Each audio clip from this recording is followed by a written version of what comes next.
اس video میں ہم سمجھیں گے ایمانن کا قاعدہ اور اس کی مکمل تفصیلات مثالوں کے ساتھ۔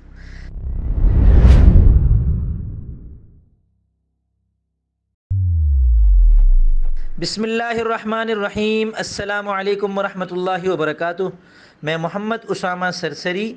ایمانن کا قاعدہ یہ ہے کہ جب دو حمزہ جمع ہو جائیں، پہلے حمزہ کے نیچے زیر ہو اور دوسرا حمزہ ساکن ہو، تو اس صورت میں دوسرے حمزہ کو وجوباً یا سے بدل دیتے ہیں۔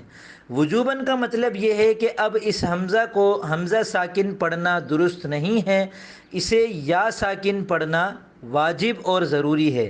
جیسے آمن یؤمن سے باب افعال کا جو صیغہ ہے، اس کا جو مصدر ہے افعال کے وزن پر ایمانن، دو حمزہ جمع ہو گئے، پہلا حمزہ مکسور ہے، اس کے نیچے زیر ہے، دوسرا حمزہ ساکن ہے، تو اب اسے ایمانن پڑھنا درست نہیں، دوسرے حمزہ کو یا سے بدل کر اسے ایمانن پڑھنا ضروری اور واجب ہے، اور یہی لفظ اردو میں بھی استعمال ہوتا ہے ایمان۔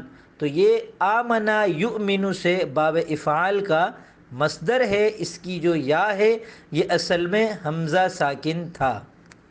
تو یہ تھی اس قاعدے کی مکمل تفصیلات جو آپ نے اس ویڈیو میں ملاحظہ کی۔ قرآن کریم اور عربی زبان کو سمجھتے رہنے کے لیے اور ان میں مہارت حاصل کرنے کے لیے اس چینل کو سبسکرائب کر لیں۔